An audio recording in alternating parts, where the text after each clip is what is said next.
Large cap funds के बारे में तो काफी लोगों ने सुना होता है। मिड कैप फंड्स भी ग्रेजुअली इन्वेस्टर्स को समझ आने लगते हैं, लेकिन जब large and mid cap fund category या Bajaj Finserv large and mid cap fund जैसा नाम सामने आता है तो नेचुरली कंफ्यूजन होता है कि आखिर ये कैटेगरी एग्जैक्टली कैसे काम करती है। क्या ये सिर्फ दो कैटेगरीज का कॉम्बिनेशन है या इसका इन्वेस्टिंग अप्रोच एक्चुअली अलग होता है? और सबसे इंपॉर्टेंट सवाल, क्या ये टाइप का फंड आपके पोर्टफोलियो के लिए सूटेबल हो सकता है? तो आज large and mid cap fund category को सिंपल लैंग्वेज में स्टेप बाय स्टेप समझते हैं with the help of Bajaj Finserv large and mid cap fund as an example. सबसे पहले ये समझते हैं कि large and mid cap fund category actually होती क्या है। ये एक इक्विटी म्यूचुअल फंड कैटेगरी होती है और ये कैटेगरी रैंडमली डिफाइन नहीं होती। इसके लिए रेगुलेटरी फ्रेमवर्क भी होता है। सेबी रेगुलेशंस के according large and mid cap fund category को मिनिमम 35% लार्ज कैप स्टॉक्स में और मिनिमम 35% मिड कैप स्टॉक्स में इन्वेस्ट करना मैंडेटरी है। बाकी 30% एलोकेशन फंड मैनेजर के डिस्क्रिशन पर डिपेंड करता है। वो एडिशनल लार्ज कैप या मिड कैप में इन्वेस्ट कर सकते हैं या सेबी गाइडलाइंस के अनुसार स्मॉल कैप या दूसरे सिक्योरिटीज में भी लिमिटेड एलोकेशन कर सकते हैं। सिंपल लैंग्वेज में समझे तो ये कैटेगरी लार्ज कैप और मिड कैप कंपनीज का एक कॉम्बिनेशन होती है, जहां large cap companies relatively stability provide करने की कोशिश करती हैं और mid cap companies growth potential add करती हैं। अब नेचुरली सवाल आता है कि इस टाइप के फंड का ऑब्जेक्टिव क्या होता है। Generally large and mid cap funds का focus long term capital growth पर होता है और ये कैटेगरी मार्केट लिंक्ड होती है, इसलिए रिटर्न्स फिक्स्ड या गारंटीड नहीं होते। फंड का पोर्टफोलियो यूजुअली दो तरह की कंपनीज का कॉम्बिनेशन होता है, एक तरफ एस्टैब्लिश्ड लार्ज कैप कंपनीज और दूसरी तरफ growth oriented mid cap companies. लेकिन साथ ही ये भी समझना इंपॉर्टेंट है कि ग्रोथ पोटेंशियल के साथ वॉलेटिलिटी भी नेचुरली इंक्रीज हो सकती है। अब इस कैटेगरी को प्रॉपर्ली समझने के लिए हमें पोर्टफोलियो स्ट्रक्चर को थोड़ा डिटेल में देखना पड़ेगा। पोर्टफोलियो का एक major portion large cap companies में इन्वेस्ट होता है। Large cap companies generally well established businesses होती हैं, जिनका मार्केट प्रेजेंस ब्रॉड होता है और जिनके ऑपरेशंस कंपैरेटिवली मैच्योर माने जाते हैं। इसी वजह से हिस्टोरिकली लार्ज कैप कंपनीज में प्राइस फ्लक्चुएशंस मिड कैप और स्मॉल कैप कंपनीज के कंपैरिजन में कंपैरेटिवली लोअर देखे गए हैं। लेकिन ये कोई गारंटी नहीं होती कि वॉलेटिलिटी हमेशा कम रहेगी और इसका मतलब ये भी नहीं कि रिस्क कंप्लीटली एलिमिनेट हो जाता है। मार्केट लिंक फ्लक्चुएशंस यहां भी होते हैं।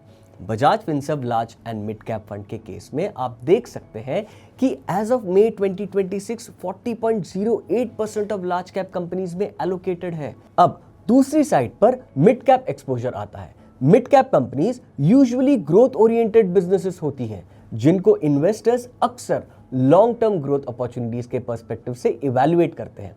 इसी वजह से मिड कैप सेगमेंट में हायर ग्रोथ पोटेंशियल देखा जाता है। लेकिन यहां एक इंपॉर्टेंट ट्रेड ऑफ भी समझना जरूरी है, जितना हायर ग्रोथ पोटेंशियल होता है उतनी ही वॉलेटिलिटी भी हो सकती है। मतलब मार्केट करेक्शन के टाइम पर मिड कैप सेगमेंट में फ्लक्चुएशंस रिलेटिवली शार्पर हो सकते हैं।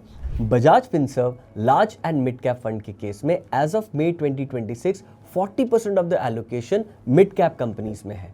अब एक इंपॉर्टेंट प्रैक्टिकल पॉइंट समझते हैं, वो है रिस्क प्रोफाइल। काफी बार इन्वेस्टर्स सिर्फ ग्रोथ पोटेंशियल सुनते हैं लेकिन वॉलेटिलिटी का एस्पेक्ट इग्नोर कर देते हैं। Large and mid cap funds में जनरली लार्ज कैप फंड्स के कंपैरिजन में ज्यादा रिस्क हो सकता है, क्योंकि यहां मिड कैप एक्सपोजर भी इंक्लूडेड होता है। लेकिन अगर comparison pure mid cap fund से करें तो ये कैटेगरी रिलेटिवली लोअर वॉलेटिलिटी एक्सपीरियंस कर सकती है due to large cap allocation. अब रिस्क एग्जैक्टली किस फॉर्म में आ सकता है? Market volatility, mid cap correction risk, economic slowdown impact और sector specific fluctuations. Specially market correction के फेजेस में मिड कैप सेगमेंट का मूवमेंट काफी शार्प हो सकता है। इसलिए यहां एक इंपॉर्टेंट लाइन याद रखनी चाहिए, फंड कैटेगरी का रिस्क प्रोफाइल आपकी पर्सनल रिस्क एपेटाइट के साथ अलाइन होना बहुत जरूरी है। अब प्रैक्टिकल इन्वेस्टर पर्सपेक्टिव से एडवांटेजेस और लिमिटेशंस दोनों समझते हैं। Large and mid cap funds आपके पोर्टफोलियो को डाइवर्सिफिकेशन प्रोवाइड करते हैं with in the equity space, क्योंकि पोर्टफोलियो एक ही टाइप की कंपनी तक लिमिटेड नहीं होता। हमने अभी large and mid cap allocation देखा था, यहां आप देख सकते हैं कि आपको काफी सेक्टर्स का एक्सपोजर भी मिलता है अगर हम बात Bajaj Finserv large and mid cap fund की करें तो साथ ही यहाँ इन्वेस्टर्स को ग्रोथ और रिलेटिव स्टेबिलिटी का कॉम्बिनेशन मिल सकता है जो long term wealth creation approach में यूजफुल हो सकता है। और क्योंकि कैटेगरी में मिड कैप एलोकेशन भी होता है तो long term growth opportunities capture करने की पॉसिबिलिटी भी एग्जिस्ट करती है। लेकिन यहां लिमिटेशंस भी इक्वली इंपॉर्टेंट है। सबसे पहली बात जो आपको याद रखनी है वो है कि शॉर्ट टर्म फ्लक्चुएशंस काफी नोटिसेबल हो सकते हैं, स्पेशली जब मिड कैप सेगमेंट प्रेशर में हो। दूसरी बात यह है कि mid cap exposure naturally volatility increase करता है, तो इन्वेस्टर्स को इमोशनली भी प्रिपेयर्ड रहना पड़ता है। और तीसरी इंपॉर्टेंट यह है कि कंसिस्टेंसी हर मार्केट साइकिल में सेम नहीं होती। कुछ मार्केट फेजेस में लार्ज कैप्स आउट परफॉर्म कर सकते हैं और कुछ फेजेस में मिड कैप्स स्ट्रॉन्गर परफॉर्मेंस दिखाते हैं। मतलब कैटेगरी का बिहेवियर मार्केट एनवायरनमेंट के अकॉर्डिंग चेंज हो सकता है। अब एक और बहुत इंपॉर्टेंट पॉइंट जो है टाइम होराइजन, मतलब कि कितने टाइम के लिए इन्वेस्ट करना चाहिए इस कैटेगरी ऑफ फंड्स में। जनरली इस कैटेगरी को लॉन्ग टर्म इन्वेस्टिंग होराइजन के कॉन्टेक्स्ट में देखा जाता है, कॉमनली 5 से 7 साल या उससे भी ज्यादा। रीजन सिंपल है, शॉर्ट टर्म में वॉलेटिलिटी काफी हाई फील हो सकती है, स्पेशली मिड कैप एक्सपोजर की वजह से। अगर कोई इन्वेस्टर शॉर्ट टर्म गोल के लिए इन्वेस्ट कर रहा हो तो टेम्पररी फ्लक्चुएशंस इमोशनली अनकंफर्टेबल लग सकते हैं। इसीलिए टाइम होराइजन और प्रोडक्ट कैटेगरी का अलाइनमेंट इंपॉर्टेंट होता है।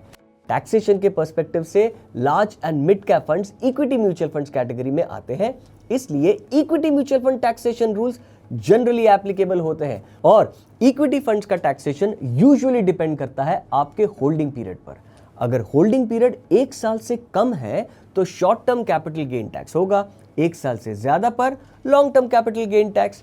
साथ ही एक और important reminder, tax rules future में चेंज भी हो सकते हैं, इसलिए अपडेटेड इंफॉर्मेशन चेक करना बहुत इंपॉर्टेंट है। अगर जनरलाइज करें तो ये कैटेगरी उन इन्वेस्टर्स के लिए रेलेवेंट हो सकती है जो इक्विटी एक्सपोजर चाहते हैं, ग्रोथ ओरिएंटेड इन्वेस्टिंग अप्रोच रखते हैं और पूरे लार्ज कैप से slightly higher growth potential explore करना चाहते हैं। साथ ही ये कैटेगरी उन इन्वेस्टर्स के लिए कंसिडर की जा सकती है जिनका रिस्क एपेटाइट मॉडरेट से स्लाइटली हाई हो और जिनके गोल्स लॉन्ग टर्म नेचर के हो।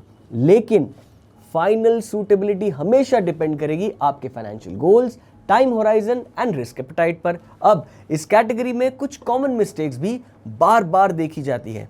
सबसे पहली मिस्टेक है शॉर्ट टर्म रिटर्न्स एक्सपेक्ट करना। काफी इन्वेस्टर्स मिड कैप एक्सपोजर देखकर क्विक हाई रिटर्न्स एक्सपेक्ट करने लगते हैं, लेकिन short term market movement unpredictable हो सकता है। दूसरी मिस्टेक है मिड कैप वॉलेटिलिटी को अंडर एस्टिमेट करना। बुल मार्केट में ग्रोथ अट्रैक्टिव लगती है, लेकिन करेक्शन फेजेस में sharp downside emotionally difficult feel हो सकता है। लेकिन ये कैटेगरी हर इन्वेस्टर के लिए सेम तरह से काम करे ऐसा जरूरी नहीं, क्योंकि अल्टीमेटली सही इन्वेस्टमेंट चॉइस डिपेंड करती है आपके गोल्स पर, आपके इन्वेस्टमेंट होराइजन पर एंड सबसे इंपॉर्टेंट आप कितनी वॉलेटिलिटी कंफर्टेबली हैंडल कर सकते हो उस पर। इसलिए इन्वेस्टिंग में सिर्फ रिटर्न्स देखना इनफ नहीं होता, जिस प्रोडक्ट में इन्वेस्ट कर रहे हो उसको प्रॉपर्ली समझना भी उतना ही इंपॉर्टेंट होता है। म्यूचुअल फंड निवेश बाजार के जोखिमों के अधीन हैं। योजना से जुड़े सभी दस्तावेजों को ध्यान से पढ़ें।